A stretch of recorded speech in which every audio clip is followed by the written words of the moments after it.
என்றென்றைக்கும் பெரியவராய் நீர் பரிசுத்தராய் இருக்கிறபடினால் உம்மை துதிக்கிறோம் ஆண்டவரே. ஹல்லேலூயா, ஹல்லேலூயா, ஹல்லேலூயா. இந்த ஆராதனை ஆசீர்வதிங்க. தூரத்திலிருந்து அருகிலிருந்து ஏராளமான ஜனங்களை நீ கொண்டு வர வேண்டும் என்று சமூகத்தில் ஜெபிக்கிறோம் கர்த்தாவே. ஆண்டவர் ஆசீர்வாதமான வார்த்தைகளை, உயர்வுக்கான வார்த்தைகளை ஆண்டவர் தருவீராக. இயேசுவே ஸ்தோத்திரம். இந்த இடத்துல இருந்து உடைய பிள்ளைகள் ஆராதனை முடிந்து வீடுகளுக்கு போகிற போது ஒரு மாற்றத்தை, ஒரு ஆசீர்வாதத்தை கண்டு காண வேண்டும் ஜெபிக்கிறோம் கர்த்தாவே. ஓ ஹல்லேலூயா, நீர் மகிமைப்படும். இயேசுவின் நாமத்தில் ஜெபிக்கிறோம் நல்ல பிதாவே. ஆமென் ஆண்டவரே.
கிருபைகளுக்காய் எங்களிடங்கா கிருபைகளுக்காக அந்த பாடலை சேர்ந்து நாம் பாடுவோமாக. இன்னும் தாங்கிடும் தூயமே இந்த இயேசுவின் நாமமே, இன்னும் தாங்கிடும் தூயமே இந்த இயேசுவின் நாமமே.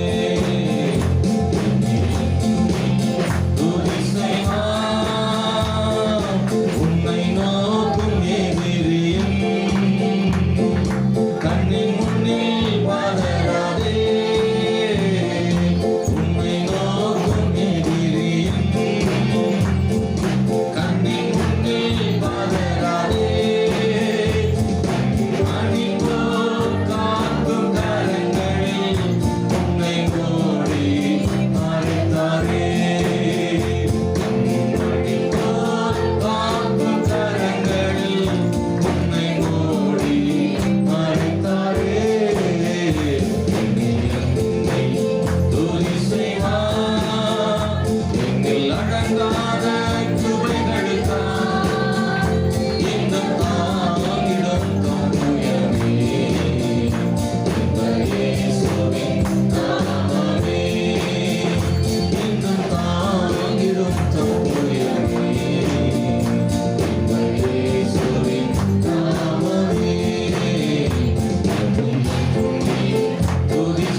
சேர்ந்து உம்மை துதிக்கிறோம் ஆண்டவரே.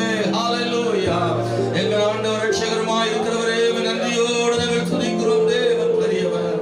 ஹalleluya, ஹalleluya, ஹalleluya, ஹalleluya. சர்வ வல்லமை உள்ள தேவனாகிய ஆண்டவரே, உம்மை துதிக்கிறோம் ஆண்டவரே. ஆண்டவரே நீ பெரியவர். ஹalleluya. உம்மை உயர்த்துகிறோம் ஆண்டவரே. இந்த நல்ல தெய்வத்துக்கு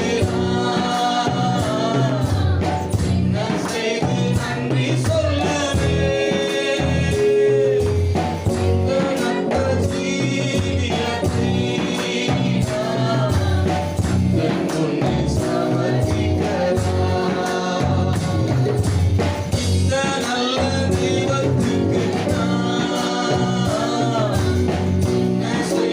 நன்றி சொல்லுவே. இந்த நற்ப ஜீவியத்தை முன்னே சமர்ப்பிக்கலாம். ஒன்றுமில்லாமல் நின்ற என்னை கைப்பிடித்து நடத்துகிற உம்முடைய பேர் அன்பு ஆண்டவரே. அப்பா, இந்த பெரிய குறைகள் நீங்கள் பார்த்த பிறகும் கூட உங்க மார்போடு என்னை அழைத்துக் கொண்டீரே, அதனுடைய பேர் அன்பு. ஹalleluya. தேவனுடைய வாழ்வில் தந்த பெரிய கிருபைகளுக்காக நான் என்ன சொல்லி நன்றி சொல்லுவேன்? நான் என்ன செய்து நன்றி சொல்வேன்? என் ஜீவியத்தை அவருக்காக அர்ப்பணம் பண்ணுவேன். நான் சமர்ப்பிப்பேன் ஆண்டவரே. போன நாட்கள் இந்த வேதனைகள் அவருடைய அன்புதான் நான் அறியலாம். அன்பு அறியவில்லை. ஹalleluya. அவரை சொந்தமாக்கும்படி, அவரோடு சேர்க்கும்படியாக அவரே நம்மை உருவாக்கினாரே. ஒன்றுமில்லாமல் இருந்த என்னை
எங்கள் சேனைகளில் கர்த்தர் பரிசுத்தராய் ஜீவனுள்ளவராய் இருக்கிறபடியால் நன்றி ஆண்டவரே. ஹல்லேலூயா. ஒன்றுமில்லாமல் நின்ற என்னை கைப்பிடித்து நடத்தும் பேரன்பு, என்னுடைய பெரும் குறைகளை கண்ட பின்னும் கூட நீர் எனக்கு வேண்டும் என்று என்னை சேர்த்துக் கொண்டவரே. ஹல்லேலூயா. நீர் என்னை தெரிந்து கொள்ளவும் சேர்த்துக் கொள்ளவும் உமக்காக அழைக்கவும் நாங்கள் தகுதியானவர்கள் இல்லாவிட்டாலும் எங்களை மார்போடு அணைத்துக் கொள்ளும்படி எங்களை அழைத்தவரே. இந்த நல்ல தெய்வத்துக்கு நாங்கள் எப்படி நன்றி சொல்வோம்? எங்கள் ஆவி ஆத்மா சரீரத்தை உமக்கு அர்ப்பணம் செய்து நன்றி சொல்வோம். ஹல்லேலூயா, ஹல்லேலூயா, ஹல்லேலூயா. இயேசுவே, நன்றியோடு நாங்கள் துதிக்கிறோம் தேவனே. பெரிய கிருபைகளுக்காக நன்றி சொல்வோம். தொடர்ந்து எங்கள் நடுவில் பெரிய காரியங்களை வழி நடத்தும் இயேசுவின் நாமத்தில் ஜெபிக்கிறோம் பிதாவே. ஆதியாகமம் 6ஆம் அதிகாரத்தில் 8ஆம் வசனத்தை வாசிக்க போகிறோம். அதுபோல மத்தேயு சுவிசேஷம் 24ஆம் அதிகாரம் 37வது வசனத்தையும் 38வது வசனத்தையும் வாசிக்க போகிறோம். ஆதியாகமத்தின் புஸ்தகம் 6ஆம் அதிகாரம் 8ஆம் வசனம் சொல்கிறது, நோவாவுக்கோ கர்த்தருடைய கண்களில் கிருபை கிடைத்தது. அதே போல ஆமென், ஸ்தோத்திரம். மத்தேயு சுவிசேஷம் 24ஆம் அதிகாரத்தில் 37ம் 38ம் நான் வாசிக்கிறேன். 24, 37, 38. நோவாவின் காலத்தில் எப்படி நடந்ததோ அப்படியே மனுஷகுமாரன் வரும் காலத்திலும் நடக்கும். ஸ்தோத்திரம். எப்படி எனில், ஜலப்பிரளயத்துக்கு முன்னான காலத்தில் நோவா பேழைக்குள் பிரவேசிக்கும் மறுநாள் வரைக்கும் ஜனங்கள் புசித்தும் குடித்தும் பெண் கொண்டும் பெண் கொடுத்தும் ஜலப்பிரளயம் வந்து அனைவரையும் வாரிக்கொண்டு போக மட்டும் உணராதிருந்தார்கள். அப்படியே மனுஷகுமாரன் வரும் காலத்திலும் நடக்கும். எப்படியெனில், ஜலப்பிரளயத்துக்கு முன்னான காலத்திலே நோவா பேழைக்குள் பிரவேசிக்கும் நாள் வரைக்கும் ஜனங்கள் புசித்தும் குடித்தும் பெண் கொண்டும் பெண் கொடுத்தும் ஜலப்பிரளயம் வந்து அனைவரையும் வாரிக்கொண்டு போக மட்டும் உணராதிருந்தார்கள். அப்படியே மனுஷகுமாரன் வரும் காலத்திலும் நடக்கும். ஆதியாகமம் 6ஆம் அதிகாரம் 8ஆம் வசனத்திலும் மத்தேயு சுவிசேஷம் 24ஆம் அதிகாரத்தில் நாம் வாசித்த இந்த பகுதியும் சேர்த்து நாம் பார்க்க வேண்டிய இடத்தில் இருக்கிறோம். ஆண்டவர் இயேசு கிறிஸ்து சொல்கிறார், அவர்கள் கடைசி காலம் நடைபெற போகிற விஷயங்களை அவர்களுக்கு போதித்து வரும்போது அங்கே சொல்லும் போது இப்படி சொல்கிறார், மனுஷகுமாரன் காலத்திலும் அது போலவே நடக்கும். நோவா காலத்தில் நடந்தது போலவே மனுஷகுமாரன் காலத்திலும் நடக்கும் என்று இயேசு கிறிஸ்து மக்களுக்கு போதித்தார். அப்படியானால் நோவா காலத்தில் நடந்தது என்ன என்பதை நாம் அறிந்திருக்கிறோம். அன்பானவர்களே, நோவா காலத்தில் என்ன நடந்தது என்றையும் அவர் சொல்லுகிறார். நோவா காலத்தில் ஜனங்கள் தங்களை வாரிக்கொண்டு போகும் வரைக்கும் உணராதிருந்தது போல மனுஷகுமாரன் காலத்திலும் அப்படி நடக்கும். அதாவது ஏற்கனவே நடந்தது போலவே வரும் காலங்களிலும் அது போல நடக்க வாய்ப்பு இருக்கிறது. நடக்கும் என்று வாய்ப்புன்னு சொல்றதை விட நடக்கும் என்று சொல்லுகிறார். அப்படித்தான் இருக்கும் என்று சொல்லுகிறார். ஜனங்கள் அப்படி உணராதிருப்பார்கள் என்று சொல்லப்பட்டிருக்கிறது. அப்படித்தான் அந்த நாட்கள் நாம் பார்த்து வருகிறோம். அன்பானவர்களே, ஆண்டவரை விசுவாசியாத நோவா காலத்து ஜனங்கள், நாம் கடந்த நாட்களாக சந்தேகிக்கிற கேள்விகள், ஜனங்கள் தேவனுடைய வார்த்தைகளை சந்தேகித்தனர், ஏற்றுக்கொள்ளவில்லை. நோவா மூலமாக கர்த்தர் கொடுத்த வார்த்தைகளை அவர்கள் ஏற்றுக்கொள்ளாமல் இருந்தார்கள் என்பதை நாம் பார்க்கிறோம். அன்பானவர்களே, நோவாவின் காலங்களில் மக்கள் மிகவும் கொடூரமாக வாழ்ந்ததை நாம் வாசிக்கிறோம். இந்த 6ஆம் அதிகாரத்தில் வாசிக்கிற போது, ஜனங்கள் பாவம் செய்து அக்கிரமம் பூமியிலே பெருகினது, இருதயத்தின் நினைவுகளின் தோற்றமெல்லாம் நித்தமும் பொல்லாததே என்றும் கர்த்தர் கண்டு தாம் பூமியிலே மனுஷனை உண்டாக்கினதற்காக கர்த்தர் மனஸ்தாபப்பட்டார். அது அவர் இருதயத்துக்கு விசனமாக இருந்தது. ஆண்டவர் மனுஷனை உண்டாக்கினார், தன்னுடைய சித்தம் நிறைவேறும்படி ஆண்டவர் எதிர்பார்த்தார். ஆனால் ஜனங்கள் பாவம் செய்து கெட்டு போயிருந்தார்கள். தேவன் பூமியை அழிக்க திட்டமிட்டார் என்பதை பார்க்கிறோம். நோவாவின் காலத்தில் ஜனங்களுடைய பாவங்கள் எந்த அளவுக்கு அதிகமாக இருந்தது என்பதற்கான அடையாளம், தேவன் பூமியை அழிக்கும்படி முன் வந்தார் அல்லவா, அந்த அளவுக்கு அவருடைய பாவங்கள் பெருகி போய் கிடந்தது என்றால் நீங்கள் யோசித்து பாருங்கள். அன்பானவர்களே, ஸ்தோத்திரம். இன்றைக்கு தேவன் நீடிய பொறுமையோட கூட இருக்கிறார். நாம் இங்கே வாசிக்கிற போது, நோவாவுக்கோ கர்த்தருடைய கண்களில் கிருபை கிடைத்தது. அன்றைக்கு நோவா ஆண்டவர் முன்பாக அவன் பரிசுத்தமாய் வாழ்ந்தபடினாலே அவனை தேவன் தெரிந்து கொண்டு ஒரு பெரிய திட்டத்தை அவன் கையிலே கொடுத்தார். முழு உலகமும் பாவம் செய்திருந்தாலும் அதிலே ஒரே ஒரு குடும்பம் மட்டும் தேவனுக்கென்று பரிசுத்தமாய் வாழ்வதனாலே அந்த குடும்பத்தையும் அவர்களோடு சேர்த்து அழிக்க தேவன் திட்டம் இல்லாமல், ஆமென் ஸ்தோத்திரம், தேவன் அவனுக்காகவே ஒரு பேழை உண்டு பண்ண சொல்லுகிறார். அருமையானவர்களே, உங்க பேழையை நோவா உண்டு பண்ணுகிறான். அதுல அவன் குடும்பம் 8 பேரும் மற்றும் சார்ந்த மிருகங்களையும் பறவைகளையும் ஒவ்வொரு ஜோடியும் அதில் சேர்க்கிறார். ஸ்தோத்திரம். சுத்தமான மிருகங்களில் 7 ஜோடியும் அசுத்தமான மிருகங்களில் 1 ஜோடியும் அங்கே பேழைக்குள் சேர்க்கப்படுகிறது. 40 நாள் மழை பெய்யும் என்று அங்கே சொல்லப்படுகிறது.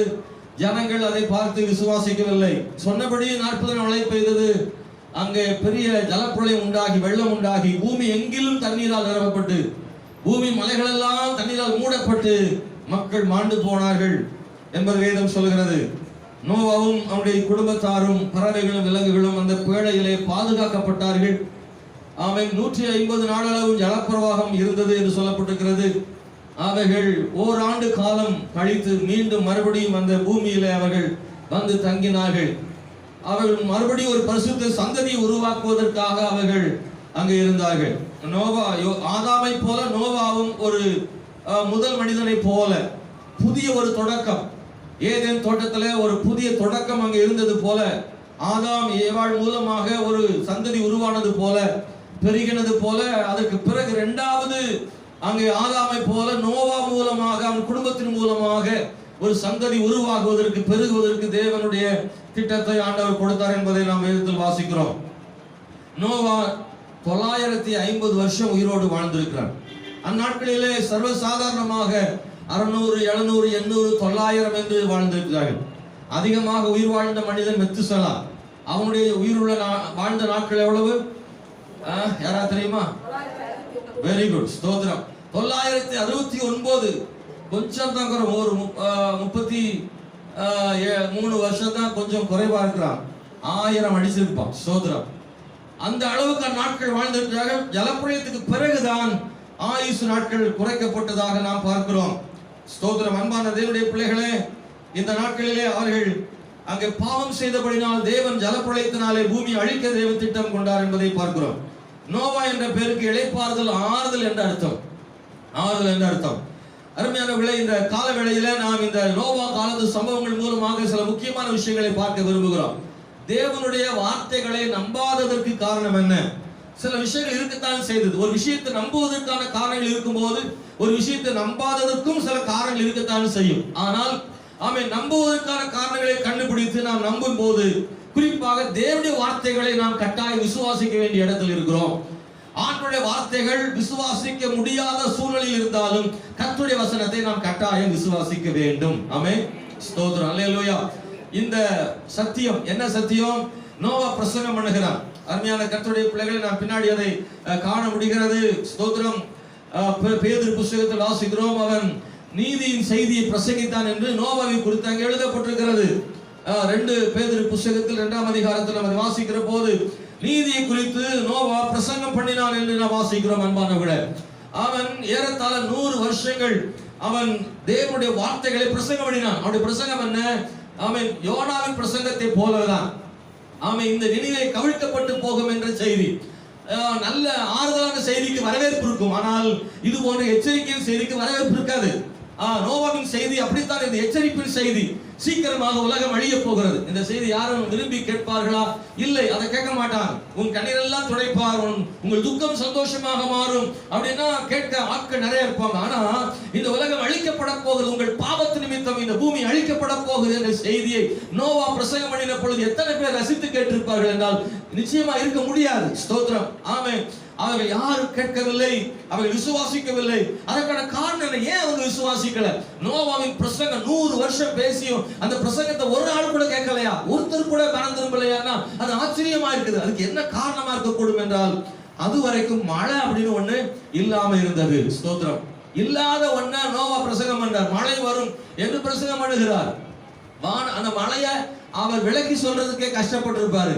ஏன்னா பார்க்காத ஒண்ண பனியினாலே தான் நிரப்பப்பட்டதாக ஆதியாகமத்தில் 2ஆம் அதிகாரம் 5-6 வசனங்களையும் 8ஆம் அதிகாரம் 22ஆம் வசனத்திலையும் அதை காண முடியும். எனவே அப்படிப்பட்ட ஒரு இல்லாத ஒரு மழையை பற்றி சொல்லும் போது வானத்துல இருந்து தண்ணி கொட்டுன்னு கூட சொல்லியிருப்பான். அவங்களுக்கு புரிகிற மாதிரி சில வார்த்தைகளை சொல்லியிருப்பான். ஆனா அந்த ஜனங்கள் அதை ஏற்றுக்கொள்ளவில்லை என்பதை பார்க்கிறோம். விசுவாசிக்க முடியாதபடிக்கு அது தடையாக இருந்தது. அது வரைக்கும் மழை இல்லை. அது மாத்திரமல்ல, முன்னுதாரணம் ஒன்றும் இல்லை. நமக்கெல்லாம் முன்னுதாரணம் இருக்கு. ஆண்டவர் செய்திருக்கிறார், நமக்காக சொல்லி மறுத்திருக்கிறார், சில சத்தியங்கள் இருக்கிறது, இவைகள் எல்லாம் இருக்கிறது. ஆனால் இந்த உலகம் அழிக்கப்பட்ட இது முன்னாடி ஒரு முன்னுதாரணம் அங்கே இல்லாமல் இருந்ததை பார்க்கிறோம் அன்பானவர்களே. மூன்றாவது, அப்படி ஒன்று நடந்தால் பார்ப்போம் என்று ஒரு அலட்சியம் கூட என்ன செய்யலாம், இருந்திருக்கலாம்ல. எனக்கு மனம் திரும்புகள்னா என்ன சொல்ல, போயா, செத்த பிறகு யார் பார்க்க போறா, இருக்கிற வரைக்கும் அனுபவிப்போம், அதுக்கப்புறம் நடக்கிறத பின்னாடி பார்த்துக்கலாம். சுவிசேஷம் சொல்லும் போது இந்த உலகம் அழிவுக்கு நேராக இருக்கு, கடைசி காலமா இருக்கு, மனம் திரும்ப இயேசு வரப்போறாருன்னா வந்தா பார்த்துக்கிடுவோம் அப்படிதான் இருக்கிறாங்க. எக்ஸாமுக்கு பிள்ளைகள் அப்படிதான் இருக்காங்க. எக்ஸாமா வரும்போது பேசிக்கிடுவோம், நமக்கு தெரியாத எக்ஸாமா. பொதுவா முன்னாடி எல்லாம் படிக்கிறதெல்லாம் கிடையாதுல்ல. அந்த எக்ஸாம் வந்த போது முந்தின நாள் 2 நாளுக்கு முன்னாடி தானே புக்கு கைமா பிள்ளை அலையறத பாக்குறோம். அது மாதிரிதான் கடைசி காலத்துல இருக்கும். இயேசு வருகிறாரா, வந்தா பார்த்துக்கிடுவோம், அப்படி ஒரு நடந்தா பார்த்துக்கிடுவோம் என்று அலட்சியமாக இருக்கிற ஜனங்கள் மத்தியில நோவா காலத்திலும் அப்படிப்பட்ட ஜனங்கள் இருந்திருக்கிறார்கள். அது மட்டுமல்ல, 4வது காரணம் என்ன தெரியுமா, தான் இஷ்டம் போல வாழ்ந்துட்டோம். இந்த தாத்தா கப்பல் ஒண்ணு கட்டிக்கிட்டு இருக்காரு பேழைய, இதுக்குள்ள போய் அடைச்சு வச்சாங்க, நம்மளால என்ன செய்ய முடியாது, இருக்க முடியாது. சிலர் அப்படி கூட நினைச்சிருக்கலாம், எங்க போனாலும் போலாம், என்ன வேணாலும் செய்யலாம், நோவாவுடைய கண்ட்ரோலுக்குள்ள நம்மளால இருக்க முடியாது, பேழைக்குள்ள அடங்கி இருக்க முடியாது, இது நம்மால செய்ய முடியாத ஒன்று. இன்னைக்கு அப்படித்தானே, எதையும் செய்யலான்ற ஒரு இடத்துல இருந்து இப்படித்தான் வாழணும், இப்படித்தான் செய்யணும்னு இந்த பாஸ்டர் பிரசங்கம் பண்றாரு, சர்ச்சுக்குள்ளலாம் நம்மளால அடங்கி இருக்க முடியாது என்று நினைக்கிற மக்கள் இருக்கும்போது நோவாவின் காலத்திலும் அப்படித்தான் மக்கள் இருந்திருக்க கூடும் என்று நான் நினைக்கிறேன். 5வதாக, நோவாவை அவர்கள் நம்ப மறுத்தார்கள், நம்ப முடியல. ஸ்தோத்திரம். இந்த என்ன நினைச்சிருப்பாங்கன்னா, அவ்வளவே மத்தியில ஒரு ஆள் கத்திக்கிட்டு இருந்தா எடுபடுமான்னு யோசித்து பாருங்க. ஒரு பழமொழி சொல்லுவாங்க, எளியவன் சொல்லு அம்பலத்துல ஏறாதுன்னு சொல்லுவாங்க. சாதாரண அவருக்கு வயசு ஆண்டவர் கூப்பிடும் போது 500 வயசு. அல்லேலூயா. நம்மலாம் 500 வயசு எங்க, யோசித்து பாருங்க. அவனை அழைக்கும் போதே வயசு என்ன, அவன் 500 வயசுல அவனுக்கு காம் சேம் யாப்பேத் அந்த 3 பிள்ளைகள் இருந்தாங்க, மருமக்கமா இருந்தாங்க. ஆண்டவர் அவனை அந்த திட்டத்தை கொடுக்கும் போதே வயசு அவனுக்கு 600, ஜலப்பிள்ளை உண்டாகும் போது 600. ஆகவே இப்படி வயதே 500 வயசு ஏறத்தால அவன் ஸ்தோத்திரம் வயதுல 950 வயசு வரைக்கும் வாழ்ந்திருக்கிறான். அப்போ 500 வயசுலயே வாலிமனாக்கத்தான் கொஞ்சம் இருந்திருப்பான்னு நினைக்கிறேன். 500 வயசுல ஸ்தோத்திரம். அந்த நோவாவின் வார்த்தைகளை இவங்க கேட்கறதுக்கு மனம் இல்லாமல் இருந்திருக்கிறார்கள். இந்த 500 வயது மனிதர் சொல்லுகிற வார்த்தைகளை எப்படி கேட்க துணிந்தார்கள். அவன் ஸ்தோத்திரம். அவர்கள் நம்பவில்லை. என்ன நினைச்சிட்டாங்கன்னா, இவர் சொல்லிட்டே இருக்கும் போதெல்லாம் இவங்க எல்லாம் பேசியிருப்பாங்க, இவருக்கு ஏதோ ஒண்ணு அவன் இப்படி செய்கலாம் காமிச்சிருப்பாங்க. நம்ம ஒரு ஆட்களை விட்டா அப்படிதான் செய்வாங்க. அவங்க சொல்லியிருப்பாங்க, இவருக்கு ஏதோ பித்தம் பிடிச்சிருச்சு, தன்னால புலம்பிக்கிட்டு இருக்காரு என்று அவர்கள் சொல்லிக்கொண்டே இருந்திருப்பார்கள். கேலியும் கிண்டலும் ஏளனமும் நோவாவுக்கு விரோதமாக பேசியிருப்பார்கள். இன்னைக்கு அப்படித்தான் நடக்குது இல்லையா? நம்ம ஆண்டவரை பத்தி பேசுனா, நம்ம சுவிசேஷம் சொல்லும் போதே சிலர்லாம் அப்படித்தான் என்ன செய்யறாங்க நினைக்கிறாங்க, நமக்கு பைத்தியம் பிடிச்ச மாதிரி நினைக்கிறாங்க, நமக்கு ஒன்றும் தெரியலன்னு நினைக்கிறாங்க. ஆனா வேதம் சொல்லுது, அவங்க ஏற்றுக்கொண்டாலும் ஏற்றுக்கொள்ளாட்டாலும் சுவிசேஷத்தை அறிவிக்க வேண்டிய பொறுப்பு நம்முடைய பொறுப்பா இருக்கு. அல்லேலூயா, ஸ்தோத்திரம். ஒரு நாள் வரும்போது உணருவார்கள். அதான் ஆண்டு சொல்றாரு, தங்களை வாரிக்கொண்டு போகிற வரைக்கும் உணராதிருந்தார்கள். அல்லேலூயா. ஸ்தோத்திரம். இந்த தவளை பாம்பு கடிக்கும் போது கத்திக்கிட்டே இருக்கு பாருங்க, வாய்க்குள்ள போற வரைக்கும் கத்திக்கிட்டே இருக்கும். அது மாதிரிதான் அழிவு என்பது, தண்டனை என்பது வருகிற வரைக்கும் ஜனங்கள் உணராதிருப்பார்கள், சத்தியத்தை அறியாமல் இருப்பார்கள், ரட்சிக்கப்படாமல் இருப்பார்கள். அவரை அறிந்து கொள்ளவும் அவருடைய வார்த்தைகளை ஏற்றுக்கொள்ளவும் மனமற்றவர்களாக உணராதிருப்பார்கள். சுவிசேஷத்தையும் அவருடைய வார்த்தைகளையும் ஏற்றுக்கொள்வதற்கு கொஞ்சம் கூட இருதயத்தில் இடமளிக்காமல் இருப்பார்கள். அது மனுஷகுமாரன் காலத்தில் நடக்கும்னு அவர் சொல்லியிருக்கார். எது மனுஷகுமாரன் காலம்னா இப்பதான். ஸ்தோத்திரம். அல்லேலூயா. இந்த காலங்கள் தான் மனுஷகுமாரன் காலம். எப்போ இயேசு கிறிஸ்து நமக்காக மரித்தாரோ உயிர் தெழுந்தாரோ அன்றிலிருந்து மனுஷகுமாரன் காலம் வந்துவிட்டது. அது கிருபையின் காலம், மனுஷகுமாரனுடைய காலம். இயேசு மறுபடியும் அவன் வரப்போகிறார் அல்லவா, அது வரைக்கும் மனுஷகுமாரன் காலம் தான். அப்படி வருகை மட்டும் மனுஷகுமாரன் காலம் தான்.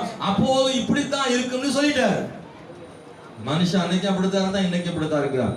அதுதான் ஆண்டவர் சொல்றாரு, நம்ப கூடாத விஷயங்கள் இந்த 5 காரியங்கள். ஆனா நம்புறதுக்குன்னு விஷயம் நிறைய இருக்குல்ல. நம்ம நம்ப முடியாததான் பார்ப்பாங்க இல்லையா, நம்புறதுக்குன்னு ஒரு சில காரியங்களை அதை மனிதன் பார்க்கிறது இல்ல. தேவனுடைய வார்த்தைகளை நம்புவதற்கான காரணம் என்ன தெரியுமா? 100 வருஷம் நோவா பிரசங்கம் பண்ணியிருக்காரு. ஆமென். சொல்லுவாங்க, அடிமேல அடி வச்சாலும் அம்மி கூட நகருமா. இந்த மனுஷன் அம்மியோட மோசமா இருந்திருக்கான். பயங்கரமான கல் இருதயங்களாக இருந்திருக்கிறார்கள்.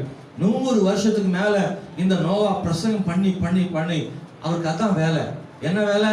கொஞ்சம் பிரசங்கம் பண்றது, கொஞ்சம் மரம் வெட்டுறது, அதை சரி பண்றது, பேழையை கட்டுறது. இந்த வேலையை தான் இந்த நோவா செய்திருக்கிறாரு.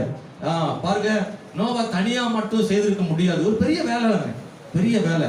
இந்த நோவா பேழை கட்டின பணி என்பது சர்வ சாதாரணமானதல்ல. நீங்கள் நான் கூட இந்த டெக்னாலஜி நாட்கள் நம்மளால கூட செய்ய முடியாது. அந்த நாட்களில் தொழில்நுட்பம் இல்லாத காலங்கள்ல நோவா கர்த்தருடைய வார்த்தையினால் மட்டும்தான் அது செய்ய முடிந்தது. ஒரு மனுஷன் சொந்த முயற்சியில சொந்த அறிவுல அதை செய்திருக்கவே முடியாது. ஹல்லேலூயா. அன்னைக்கு கப்பல்னா என்னன்னே தெரியாத ஒரு காலத்துல ஒரு பேழைய உண்டு பண்ணுகிற ஒரு காலம். தண்ணீர் புகாதபடி கீழ் பூசுவதற்கு ஆண்டு கொடுத்த கட்டளை இதெல்லாம் செய்யறா. ஒருவேளை பிள்ளைகள் மட்டுமல்ல, இன்னும் அநேக மக்கள் வேலைக்கு கூட வச்சிருந்தா செஞ்சிருக்க முடியும். அவன் கொஞ்சம் கொஞ்சமாய் இந்த பேழையை கட்டுவதற்கான வேலைகளை நோவா செய்து கொண்டே இருந்தார். அவன்கிட்ட வேலைக்கு வரவங்களுக்கு கூட சுவிசேஷம் சொல்லியிருப்பான். ஆனா அவங்களும் கூட அதை ஏற்றுக்கொள்ளவில்லை என்பதை பார்க்கிறோம். ஆமென். ஸ்தோத்திரம். தொடர்ந்து சொல்லப்படுகிற வார்த்தைகளுக்கு செவி கொடாத மனிதர்களாக இருந்தார்கள். விசுவாசிக்க வேண்டிய காரணம் என்ன? செய்தி தொடர்ந்து சொல்லப்பட்டு கொண்டே வருகிறது. மாத்திரமல்ல, பிரம்மாண்டமான பேழை, மனித ஆலோசனை இல்லை. இந்த பேழையை பார்க்கும்போது கூட ஒரு விசுவாசம் என்ன செஞ்சிருக்கணும்? வந்திருக்கணும். ஹல்லேலூயா. இந்த பேழையை பார்க்கும் போதே ஒரு விசுவாசம் வந்திருக்கணும். நிச்சயமாக அந்த உணர்வுகள் அங்கே வந்திருக்க வேண்டிய அவசியம் இருக்குது அன்பானவர்களே.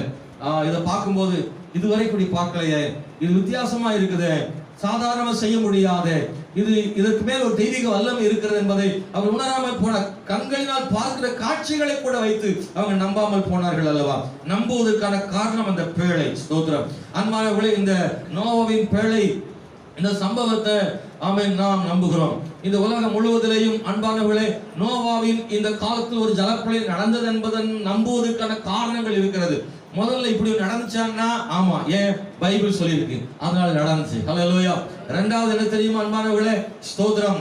இந்த நாட்களிலே இதை நம்புவதற்கான காரணம் என்னவென்றால், தொல்பொருள் ஆராய்ச்சி என்பது ஒன்று இருக்கிறது.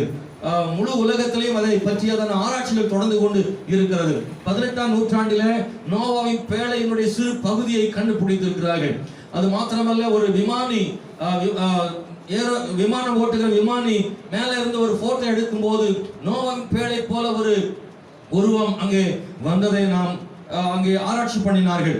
இன்றைக்கு தொடர்ந்து கொண்டே வருகிறது அன்பான கர்த்தருடைய பிள்ளைகளே. ஸ்தோத்திரம்.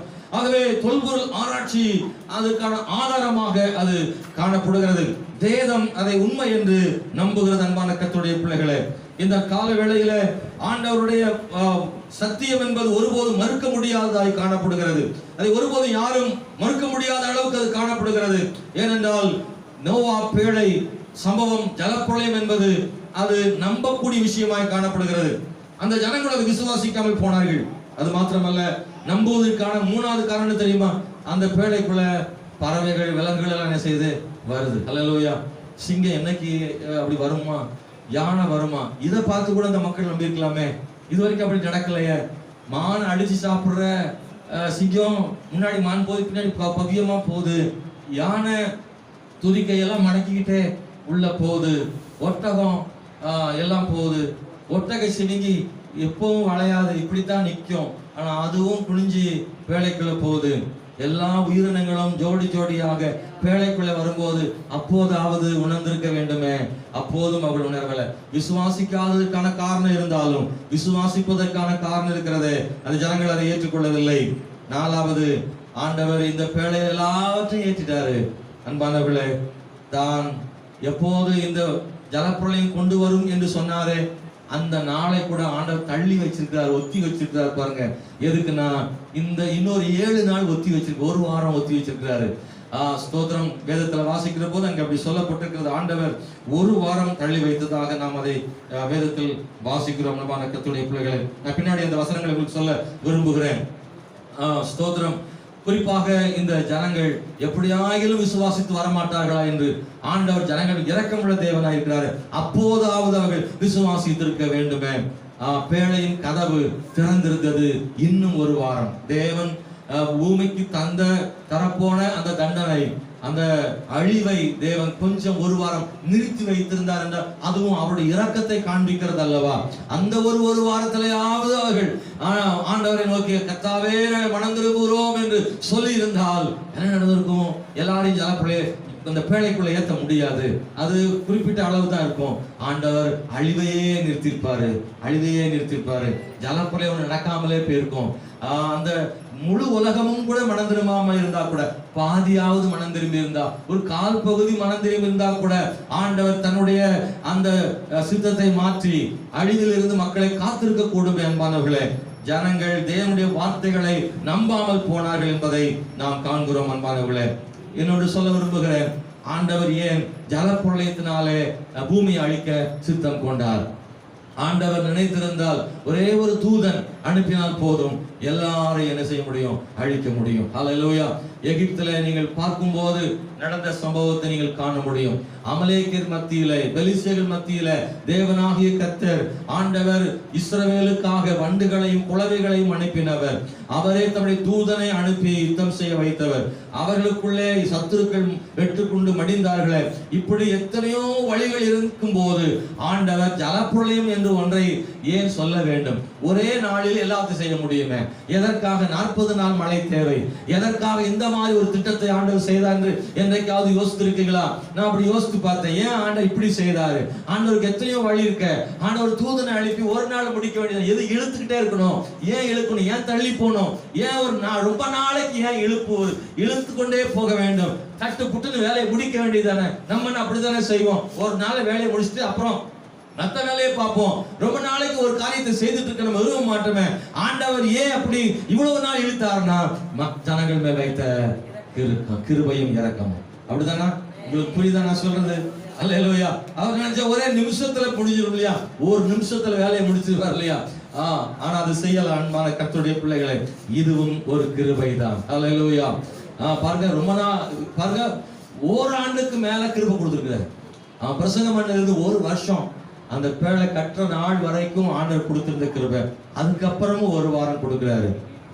கதவு பூட்டப்படும் வரை ஜனங்கள் கர்த்தருடைய வார்த்தைகளை விசுவாசிக்காமல் போனார்கள் என்பதை நாம் வாசிக்கிறோம். வெள்ளம் வந்த போது விசுவாசித்தார்கள். அப்படிதானே அது நடந்திருக்கும். எப்போ மழையெல்லாம் பெய்து, ஆமே, அந்த சம்பவம் நடக்கும்போது அப்படிதான் தூறல் போட்டிருக்கும். அப்பதான் கொஞ்சம் உரைச்சிருக்கும். அதுக்குள்ள கதவை பூட்டியாச்சு. கொஞ்சம் உணவு வந்திருக்கும். என்னமோ நோவா சொன்ன மாதிரி நடக்க போதும், நடந்துருமோ? ஆமா, தூறல் போடுது. இதுவரை பார்க்காத ஒரு தூறல். அது அதிகமாகுது. வெள்ளம், மேல இருந்து மழை, கீழே இருந்து பூமியிலிருந்தும் நீரூற்றுகள் புறப்பட்டது. ஸ்தோத்திரம். ஜனங்கள் அங்கிருங்க ஓடி இருப்பாங்கல்ல. ஹல்லேலூயா. தப்பிக்கும்படியாக அவங்க ஓடி வந்த இடம் ஒருவேளை மொட்டை மாடிக்கு போயிருக்கலாம், வேற எதுக்கோ மரங்கள்ல ஏறி இருக்கலாம். தாங்களால் முடிந்த அளவுக்கு தப்பிக்கிறதுக்கு வழி பார்த்திருக்கலாம். கடைசியாக மிதந்து கொண்டு வந்து பலரும் கூட நோவாவின் பேழையை தட்டி இருக்கக்கூடும். ஆனால் கர்த்தரோ பேழையின் கதவை பூட்டினார். ஹல்லேலூயா. இப்போ என்ன பயன்? இப்போது என்ன முடியும்? ஜனங்கள் அழுதிருப்பார்கள், கதறி இருப்பார்கள், மனம் திருப்பார்கள். தேவனே இறங்கும் என்று இருக்கக்கூடும். ஆமே. காலம் கடந்த மனம் திரும்புதல் ஒருபோதும் எந்த பயனும் அளிக்க போறதே கிடையாது. காலம் கடந்து மனம் திரும்புதல் எந்த பயனும் அளிக்க போகிறதில்லை. கர்த்தர் கொடுத்த வாய்ப்புகளை தூக்கி எறிந்து விட்டு, தேவன் தந்த மனம் திரும்புவதற்கான வாய்ப்புகளை பயன்படுத்தாமல் விட்டுவிட்டு, கதவு அடைக்கப்பட்ட பின்பு கிறிஸ்து வந்த பிறகு கதறினால் பயனில்லாமல் போய்விடும். எனவே தேவன் கொடுத்த கிருபையின் காலத்திலே மனம் திரும்பி கர்த்தருக்கென்று வாழ்வதற்கு ஒப்பு கொடுக்க வேண்டும். அல்லேலூயா. இந்த இடத்துல நீங்கள் நான் ஆண்டவரை ஏற்றுக்கொண்டிருக்கிறோம், அவருடைய வார்த்தைகளை விசுவாசிக்கிறோம். ஆனா நாம் கடைசி வரைக்கும் நிக்கணும். அல்லேலூயா. ஸ்தோத்திரம். மிக முக்கியமானது. பேழைக்குள்ள வந்துட்டோம், மனம் திரும்பியாச்சு, பேழைக்குள்ள வந்துட்டோம் முக்கியம் இல்லை. இன்னொரு 7 நாளைக்கு மறுபடியும் வெளியே பெறப்படாது. பேழைக்குள்ளேயே தங்கி இருக்கணும். ஹல்லேலூயா. நிறைய பேர் உள்ள வந்து பார்த்துட்டு யானை சாணி போடுறது வெளியே போயிட்டாங்க. ஸ்தோத்திரம். ஒரு மாதிரி நாத்தமா இருக்கு, பேழைக்குள்ள ஒரு மாதிரி கஷ்டமா இருக்கு, குயில் கூவுது, சிங்கம் ஒரு மாதிரி சத்தம் போடுது, பயமா இருக்கு அப்படின்னு பேழைக்குள்ள வந்து, புரியுதவங்களுக்கு, சபைக்குள்ள வந்துட்டு இடையில ஒரு 7 நாள் தள்ளி போட்டார்ல, அந்த அதுக்குள்ள சிலர்லாம் வெளியே என்ன செஞ்சிருச்சு, போயிருச்சு. முக்கியமானது, பரவாயில்ல நம்ம பேழைக்குள்ள வந்துட்டோம், நோவா செய்தியை கேட்டு மனம் திரும்பியாச்சுன்னு நம்ம நினைச்சா அஜாக்கிரதையா இருந்துடக்கூடாது. உள்ள கஷ்ட நஷ்டங்களையும் பேழைக்குள்ள நமக்கு ஒதுக்கப்பட்ட இடத்துல நம்ம இருக்கணும். அல்லேலூயா, ஸ்தோத்திரம். கவனமா இருந்தா கர்த்தர் ஆசீர்வதிப்பார். அல்லேலூயா. நோவா பேழைக்குள்ள கொஞ்சம் கஷ்டமும் இருக்கத்தான் செய்யும், ஆனா பாதுகாப்பு அங்க இருக்கு. ஜீவனுக்கான பாதுகாப்பு, ஜீவன் அங்கே இருக்கு. நித்திய ஜீவனை பேழைக்குள்ள கர்த்தர் வச்சிருக்கிறாரு. அதனால தேவனுடைய பிள்ளைகளே, ஒடுக்கமும் இடுக்கமும் பேழைக்குள்ள இருந்தாலும் ஆண்டவர் சொல்றாருல, இடுக்கமான வாசல் வழியாக உட்பிரவேசியுங்கள். ஆமென், ஸ்தோத்திரம். ஆண்டவருக்கான நித்திய ஜீவனுக்கான வாசல் ஒரு இடுக்கமான வாசலா தான் இருக்கும். அல்லேலூயா. நோவா பேழையில யானை போற அளவு கூட வச்சிருப்பாங்கன்னு நினைக்கிறேன். ஸ்தோத்திரம். ஹல்லேலூயா. கொஞ்சம் நெளிச்சு தான் போகணும், உள்ள கொஞ்சம் கஷ்டப்பட்டு தான் போகணும். ஆமென், ஹல்லேலூயா. தேவனுடைய பிள்ளைகளை, இந்த கால வேளையில நீங்களும் நானும் பேழைக்குட்பட்டிருந்தாலும் கூட உள்ளே தங்கி இருப்பதற்கான வாய்ப்புகளை தேட வேண்டும். அன்பானவர்களே, விசுவாசித்தவர்கள் கீழ்ப்படிந்தார்கள். 8 பேர் காக்கப்பட்டார்கள் என்பதை நாம் வாசிக்கிறோம். 8 பேர் காக்கப்பட்டார்கள். நோவாவின் மனைவி, மகன்கள், மருமகன். நான் சொல்ல விரும்புறேன், நோவா முதல்ல தான் வீட்டை ரட்சித்ததே பெரிய விஷயம் தான் நினைக்கிறேன்ல. குடும்பத்தை ரட்சிப்பதே பெரிய காரியம். உங்களை எத்தனை பேர் என் குடும்பம் இன்னும் வரல பாஸ்டர், நானும் போராடி பார்க்கிறேன். நோவா அந்த விஷயத்துல அவன் பரவாயில்ல, ஊரு ரட்சிக்கப்பட்டாலும் வீடு ரட்சிக்கப்பட்டுச்சே, அது வரைக்கும் நோவாவுக்கு பெரிய சந்தோஷம். அல்லேலூயா. ஊரும் வரல, வீடும் வரல, எப்படி இருந்து யோசித்து பாருங்க. உண்மையிலே நோவா குடும்பத்தை பாராட்டணும், நோவாவின் மனைவியை பாராட்டணும், நோவாவின் பிள்ளைகளை பாராட்டணும். அவங்க ஒத்துழைப்பு இல்லாம நோவா செய்ய முடியுமா? செய்ய முடியாது. மனைவி, நோவாவின் மனைவி ஒருவேளை இதாவது பைத்தியம் பிடிச்சிருச்சு, இப்படி சுத்திட்டு அலையிறாரு, எனத்தையோ ராத்திரி கனவு கண்டு புலம்புறாரு, காலையில இருந்துச்சு ஏதோ சொப்பனம் கண்டு இந்த ஆளை கூட்டு போய் ஆஸ்பத்திரியில காமிச்சு இவர் மாதிரி இருக்காரு, கொஞ்சம் ஒரு 10 நாளாக ஒரு மாதிரி இருக்காருன்னு மாத்திரை வாங்கி கொடுக்கல. அவ விசுவாசித்தாள். எங்க வீட்டுக்காரர் உண்மையாகவே ஆண்டோடைய வார்த்தையை தான் சொல்றாருன்னு விசுவாசித்தா. அல்லேலூயா. அவன் வீட்டுல மனைவி சம்மதிக்க வைக்கிறது பெரிய விஷயம் தான். அல்லேலூயா. கணவர் மாதிரிலாம் நீங்க யோசித்து பாருங்க. வீட்டுல மனைவி நம்பிட்டா ஊரே நம்புற மாதிரி தான் போல. குடும்பத்தை முதல்ல மனைவியை நம்ப வைக்கணும் பாருங்க. அவ்வளவு எளிதில் நம்பிட மாட்டாங்க. அந்த மனைவியை நம்ப வைக்கணும். ஸ்தோத்திரம். மிக முக்கியமானது. வேதத்துல பல பரிசுத்தவான்கள் தான் மனைவிகளை நம்ப வச்சிருக்கிறாங்க. அவங்க அதுக்கு எடுத்த சிரமங்கள் அதிகமாக கூட இருந்திருக்க கூடும் இல்ல. ஆமென், ஸ்தோத்திரம். அல்லேலூயா. எந்த அளவுக்கு நோவா பேசினாரோ, உண்மையாகவே நோவாவினுடைய வார்த்தைகளும் நோவாவின் வாழ்க்கையும் உண்மையாக இருந்ததுனாலதான் நோவா மனைவியை சம்மதித்திருப்பாங்க, விசுவாசித்திருப்பாங்கல்ல. நோவாவின் வாழ்க்கை சரியில்லாம இருந்திருந்தா நோவா மனைவி விசுவாசித்திருக்க மாட்டாங்க. வாயில ஒன்ன பேசி கையில ஒன்ன செய்திருந்தா, செயல்ல ஒண்ணு இருந்தா நோவா மனைவி நம்ப மாட்டாங்க. ஐயா நீ ஒன்ன பேசுற, செய்யறத பார்த்தா வித்தியாசமா இருக்கு, உன்னை நம்ப முடியாதுன்னு சொல்லியிருப்பாங்க. இல்ல, தேவனுடைய வார்த்தையை பேசுற நோவா தேவனுடைய வார்த்தையின்படி நடந்திருப்பாரு. அதனாலதான் நோவாவின் மனைவி நம்பினார். அல்லேலூயா. நோவா பிள்ளைகள், மகன்களை சொல்லுங்களேன். ஸ்தோத்திரம். மகன்களை, ஆண் பிள்ளைகளை சம்மதிக்க வைக்க கஷ்டம். நோவா நிறைய வீடுகள்ல அப்பாவுக்கும் மகனுக்கும் செட்டே ஆக மாட்டேங்குது. சில வீடுகள்ல செட்டே ஆக மாட்டேங்குது. ஸ்தோத்திரம். மகன்களை சம்மதிக்க வைக்க ரொம்ப மோசமானது. 10 வயசு 11 12 வயசு 14 வயசு வரைக்கும் அப்பாட்டையே பேசிக்கிட்டு இருந்தவன் அந்த வயசுக்கு மேல வரும்போது அம்மா கிட்ட பேச ஆரம்பிச்சிடறான். நடைமுறை அப்படித்தானே இருக்கு. சின்ன வயசுல அப்பா கிட்டே பேசுவோம். அப்பா அதை வாங்கித்தாங்க, இதை வாங்கித்தாமா. ஒரு குறிப்பிட்ட வயசுக்கு மேல அப்பா கிட்ட பேச்சை குறைச்சி அம்மா கிட்ட பேச்சை கூட்டுறான். அப்பா அப்பான்னு இப்ப சொல்ற அம்மா அப்பான்னு இல்ல, உங்க வீட்டுக்கார்ட்ட கொஞ்சம் சொல்லி வைங்க, உங்க வீட்டுக்கார்ட்ட சொல்லி வை, என் ரூட்ல ரொம்ப கிராஸ் பண்றாருன்னா. முதல்ல ஒழுங்கா அப்பாட்ட தான் பேசிக்கிட்டு இருந்தான். குறிப்பிட்ட வயசுக்கு பிறகு அம்மாட்ட பேச ஆரம்பிச்சிடறான். அங்க ரூட்டு மாறுது. அப்படித்தான் உலகம், அப்படித்தான் இருக்கு. அதுல தாய்மார் பங்கு கொஞ்சம் இருக்கு. அதுல சில சுயநலமான தாய்மார் என்ன செய்யறாங்க தெரியுமா? உங்க அப்பனை பத்தி உனக்கு தெரியுமா? இப்படித்தான் கல்யாணம் முடிச்ச புதுசுல அதெல்லாம் சொல்லி இந்த பையனை கெடுத்து அவன் ஏற்கனவே ஒரு மாதிரி இருப்பான். பாருங்க, தான் மேல அஃபெக்ஷன் ஆக்குறதுக்காக சில தாய்மாரு தன் மகன்கிட்ட போய் அப்படியே வளர்றது. எவ்வளவு கஷ்டப்பட்டு ஆள்கிட்ட சில கோவப்பட்டுருவார்ல வீட்டுக்காரரு. என்னப்பா அப்பா கோவப்படுறாரு, இப்படிதான்டா கல்யாணம் முடிஞ்ச புதுசுல இருந்து இந்த கோவக்காரன் தான் வாழ்ந்து, எப்படி யோசித்து பாருங்க என்னெல்லாம் கஷ்டப்பட்டிருப்பேன் அப்படின்னு 2 கண்ணீர் விட்ட உடனே இந்த பையலுக்கு என்ன ஆயிருது? இந்த மனுஷன் கொடுமையான ஆளாம போல தெரியுது. அப்பா மேல உள்ள பாசம் என்ன ஆயிரும்? அப்படியே போயிடும். இந்த ஆளு எங்க அம்மா இப்ப கொடுமைப்படுத்திருக்கான் போல தெரியுது. அப்ப வேறமான இவனை ரூட்டை மாத்த வேண்டியதான்ட்டு அதோட சரி அப்பா கிட்ட இருந்த மாதிரி அம்மா கிட்ட பேச ஆரம்பிச்சிடறான். அப்போ பையன் பூரா அப்பா கிட்ட ஒரு மாதிரி நடக்கிறது காரணம் யாரு? சொல்ல மாட்டீங்கல்ல, சொல்ல மாட்டீங்க. உங்களை வைத்து வைத்து பேசுனா கை தட்டுவீங்க. சில நிறைய வீடுகள் அது நடக்குது நடக்குது நடக்குது. நிறைய பேரு குடும்பங்கள்ல கணவனை பற்றி பிள்ளைகிட்ட மகன் கிட்ட போட்டு ஒன்றாத ஒன்று சொல்லி எடுத்து அந்த பையன் கொஞ்சம் நஞ்ச அன்பையும் அப்பா மேல இருந்து எடுத்துடுறான். அதுக்கு ஒரு காரணம். தாய்மார்களே, உங்க மகன் கிட்ட அப்பாவை பத்தி கணவரை பத்தி நல்லா சொல்லுங்க, நல்லா சொல்லுங்க. அப்பாவுடைய பாடுகளையும் அவருடைய பிரயாசங்களையும் உழைப்பையும் சொல்லுங்க. அவர் என்ன மாதிரி கஷ்டப்படுறாருன்ற பிள்ளைக்கு சொல்லுங்க. அப்பதான் அப்பா மேல கொஞ்சம் பாச பையனுக்கு வரும். தகப்பனை விட்டு பையன் விலகி போறது காரணம் என்ன? தாய் தன்னுடைய பிள்ளைய சரியாக பக்குவப்படுத்தணும்னு விரும்பணும். ஸ்தோத்திரம். தான் லாபம் அடைகிறதுக்காக அப்பா மேல பகை ஏற்படுத்திட கூடாது. அதே மாதிரிதான் தகப்பனும் கூட. ஆமென், ஸ்தோத்திரம். தேவனுடைய பிள்ளைகளை இந்த விஷயத்துல குடும்ப சூழ்நிலைகள்ல பிள்ளைகளை பெற்றோரோடு, கணவரோடு, மனைவியோடு பிள்ளைகளை அட்டாச் பண்றதுல தாய்மாருடைய பங்கு, தகப்பனுடைய பங்கு அதுல ரொம்ப உண்மையா இருக்கு. நான் இந்த விஷயத்துல காணும் போது 3 மகன்கள் திருமணம் ஆயிடுச்சு. அப்பா சொன்னதை கேட்டாங்க. எனக்கெல்லாம் திருமணமான மகன்கள் அப்பா சொல்ல கேட்கறது ரொம்ப கஷ்டமா தான் இருக்கு. ஆனா இவர்கள் கேட்டு அப்பா சொல்றபடி எல்லாம் நடந்து அந்த பேழையை கட்டுறதுக்கு 3 மகன்கள் ஒத்துழைதான். அப்புறம் 3 மருமகள். நான் இந்த குடும்பத்தை பத்தி பேச இன்னும் பேசிக்கிட்டே இருப்பேன். நான் நேரம் ஆயிடுச்சு. மருமகள்கிட்ட வந்துடும். மகன் தான் கொஞ்சம் பெத்த கடமைக்கு இந்த மகன் தான் செய்யறான்னா மருமகள்லாம் சொல்லியிருப்பான். உங்க அப்பனுக்கு கொஞ்சம் இதாகி போச்சுது, ஏன் இந்த மாதிரி உளறிட்டு இருக்க உங்க அப்பா என்று அந்த மருமக்கமாரெல்லாம் சொல்லியிருக்கலாம்.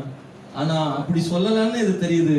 3 மருமகளும் கூட அங்கே சப்போர்ட் பண்ணி பேழையை கட்டுறதுக்கு ஒத்துழைப்பு கொடுத்துட்டாங்க. அன்பானவர்களே, குடும்பத்தை ஆதாயப்படுத்தினானே அது பெரிய விஷயம். ஹல்லேலூயா. பேழை கட்டணும், பிரசங்கம் பண்ணணும், ஜெபம் பண்ணணும், அவங்க சாப்பாட்டு காரியங்களை என்ன செய்யணும் பார்க்கணும். அவங்களுக்கு வருமானம் வேணுமே. விவசாயம் பண்ணிருக்கலாம், அன்னைக்கு அதான் முக்கியமானதா இருந்துக்க கூடும். ஆகவே இதெல்லாவற்றையும் செய்ய வேண்டிய மிக கடினமான உழைப்பு, ஓராண்டு கால கடினமான உழைப்பு. நோவாவும் அவருடைய குடும்பமும் தேவனுடைய வார்த்தைகளை நிறைவேற்ற வேண்டுமானால் கடின உழைப்பும் பிரயாசமும் தேவை. அல்லேலூயா. சும்மாலாம் தேவனுடைய வார்த்தையை நிறைவேற்ற முடியாதுங்க. கர்த்தருடைய வார்த்தையின்படி செய்யணும்னா நம்முடைய தியாகம் அதுல இருக்கணும். அல்லேலூயா. கையை வைத்து சொல்லுங்க. ஆமென், ஸ்தோத்திரம். சும்மா ஏனதான கர்த்தருடைய வார்த்தை கீழ்ப்படிய முடியாது. கர்த்தருடைய வார்த்தை கீழ்ப்படியனா, ஆமென். நோவா கர்த்தருடைய வார்த்தை கீழ்ப்படிஞ்சானா அவருடைய கடின உழைப்பு, தியாகம். அல்லேலூயா. என்ன தூங்குனானோ உழைச்சானோ தெரியாது. அவருடைய பாடுகளும் பிரயாசமும் நிறைய இருந்தது. நாம் அதிகமாக பிரயாசப்பட்டதுதான் கர்த்தருடைய வார்த்தை கீழ்ப்படிய முடியும். கர்த்தருடைய பிள்ளைகளை இன்னைக்கு அவருடைய வார்த்தை கீழ்ப்படிய தேவன் கிருபை செய்வாராக. ஆமென், ஸ்தோத்திரம். ஹல்லேலூயா. அன்பானவர்களே, இந்த நாட்களில் பறவைகள் விலங்குகளும் கீழ்ப்படிஞ்சிருக்கு. அது ஒரு ஆச்சரியமானதுல. இவங்க ஓடி ஓடி எத்தனை கோழியை பிடிச்சிட முடியும், எத்தனை எறும்பு பிடிச்சிட முடியும். எல்லா மிருகங்களையும் பறவைகளையும் ஊர்வன ஜோடி ஜோடி இவங்க தேடி கண்டுபிடிச்சு வேலைக்கு கொண்டு வர முடியாது. அன்பானவர்களே, கர்த்தரே கொண்டு வந்தார். ஹல்லேலூயா. பாருங்க, ஆண்டவர் மக்களை அப்படி கொண்டு வராம அவங்கள கொண்டு வரார். ஏன்னா அதுக்கு அப்படி தெரியாது, அதுக்கு ஆத்மா கிடையாது. அவைகளெல்லாம் ஸ்தோத்திரம் வர தெரியாது. அதனாலே அவைகளை கர்த்தரே கொண்டு வந்தார். ஆனால் மனிதனுக்கு வர முடியும். எனவே அவன்தான் வர வேண்டும். அல்லேலூயா. பறவைகளை விலங்குகளையும் கொண்டு வந்தவர், ஏன் மனுஷனையும் கொண்டு வந்திருக்க கூடாதா அப்படின்னா இல்ல, அவன்தான் வர வேண்டும். அவன்தான் வர வேண்டும். அவனாக வந்தால் அவன் இருப்பான். ஆண்டவரை இழுத்துட்டு வந்தாருன்னா சிலர் ஓடி போக வாய்ப்பு இருக்கு. இளையகுமாரனை தகப்பன் போய் கூட்டிட்டு வரல, அவன் தான் வரணும். அவன் தான் வரணும். அதுதான் உண்மையா மனம் திரும்புதலாக இருக்கும். கட்டாயப்படுத்தி அப்பா கண்டுபிடிச்சு இழுத்துட்டு வந்திருந்தான் மனம் திரும்பாமலே வந்திருப்பான். அதனால தேவன் தானாக மனம் திரும்பி வருவதற்கான வாய்ப்புகளை ஆண்டவர் தருகிறார். அன்பானவர்களே, ஸ்தோத்திரம். இந்த பறவை விலங்குகள் இதெல்லாம் பற்றி நம்ம பார்க்கணும். ஆச்சரியமா இருக்கு அன்பானவர்களே, ஸ்தோத்திரம். அவைகள் ஆமை எப்போ வந்திருக்குன்னு நினைக்கீங்க? ஹல்லேலூயா. அது முதல்ல புறப்பட்டிருக்கும், அப்படிதானே? கடைசி நேரத்தில் எல்லா மிருகத்தோட புறப்பட்டு தான் வந்து சேர்ந்துருக்க முடியாது. அது முன்னாடியே புறப்பட்டிருக்கணும்னு நினைக்கிறேன். ஸ்தோத்திரம். ஹல்லேலூயா. எல்லாமே கீழ்ப்படிந்தது. யானை ஸ்தோத்திரம் எப்பவுமே அதுக்கு வேலைகளை வெளியில என்ன வேலை செஞ்சிருக்கும்? காடுகள்ல கை சும்மாவே இருக்காது யானைக்கு. இல்ல, தும்பிக்கை சும்மா இருக்காது. எதையாவது ஒன்றை பிடிச்சி ஒடிக்க, சாப்பிட, ஒடிக்க, மரத்தை ஒடிக்க, இதுதான் வேலை. கீழே இருந்து மண்ணை தூக்கி எரிய, இந்த வேலையெல்லாம் விட்டுட்டு பேழைக்களை அமைதியா இருந்திருக்கணும். அப்படிதானே? அது எதாவது முட்டுக்கிட்ட புடுங்கிருந்துச்சுன்னா என்ன இருக்கும்? சென்ட்ரிங் போட்ட புடுங்கின மாதிரி ஆயிக்கிறோம். நோவா கஷ்டப்பட்டு ஆணி அடிச்சு கட்டி வச்சிருப்பார்ல, இன்னைக்கு இருக்கிற மாதிரி செஞ்சிருக்க முடியாது. ஏதோ ஒப்பேத்தி வச்சிருப்பாரு. யானை பழைய சுவாபத்துல சில நேரத்தில் நமக்குள்ள பழைய சோகம் சபைக்குள்ள வந்துருது இல்லை, அவன் தள்ளி வைக்காது அப்படின்னு பழைய கோபம் சபைக்குள்ள வந்தது இல்லை, சேலை மேலே கொண்டு போடுறான் இடிக்காப்பா. அது நடக்கு சபைக்குள்ள.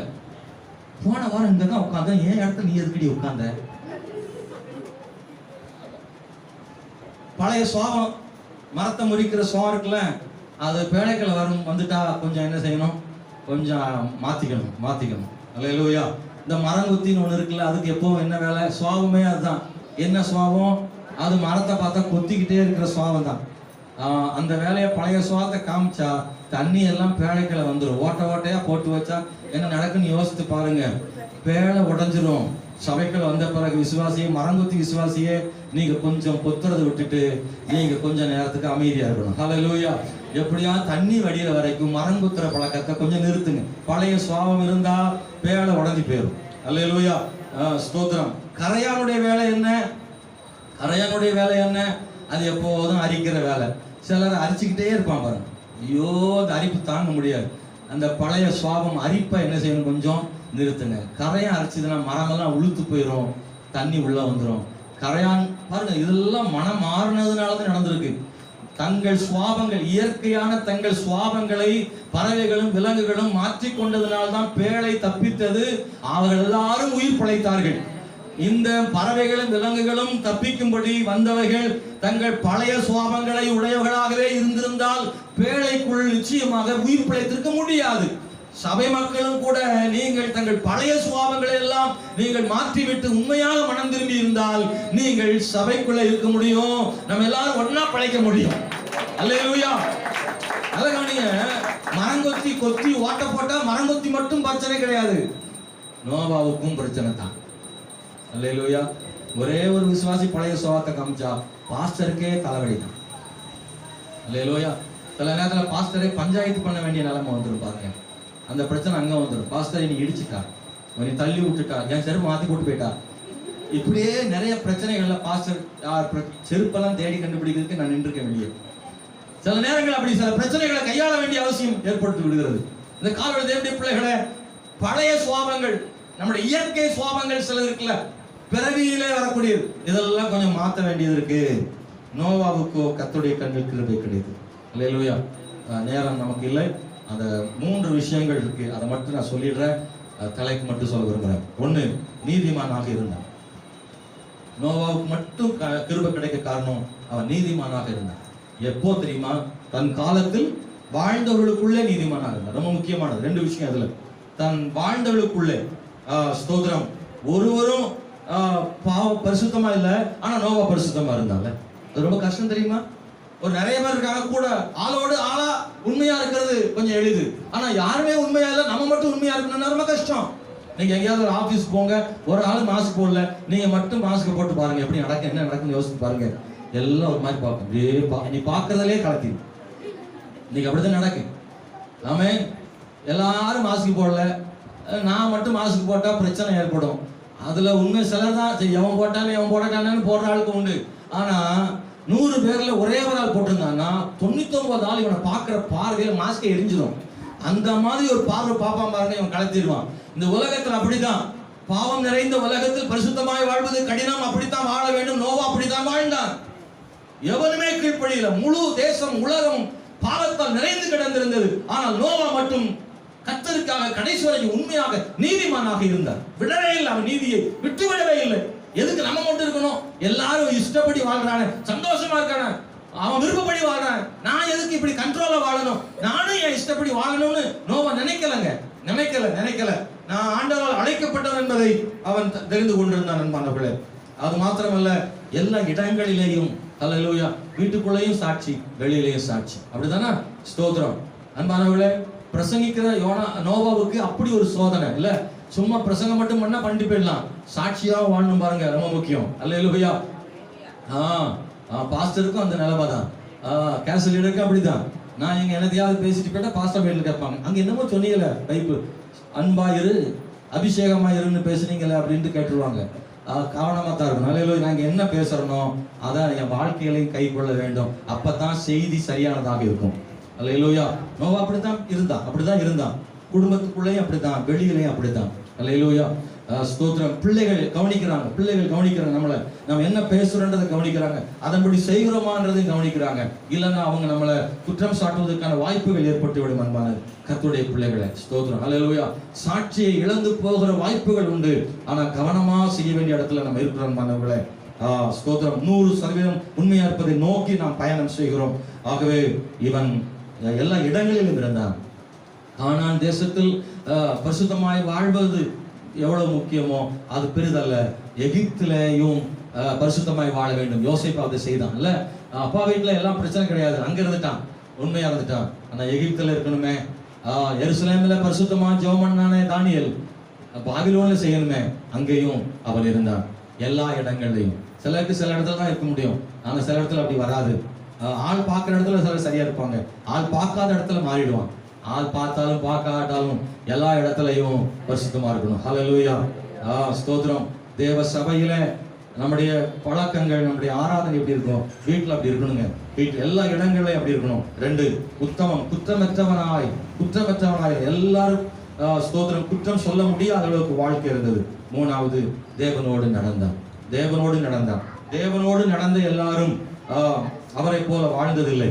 தேவனோடு நடந்தவள் எல்லாரும் தேவனை போல நடக்கவில்லை. நல்லா கவனிங்க.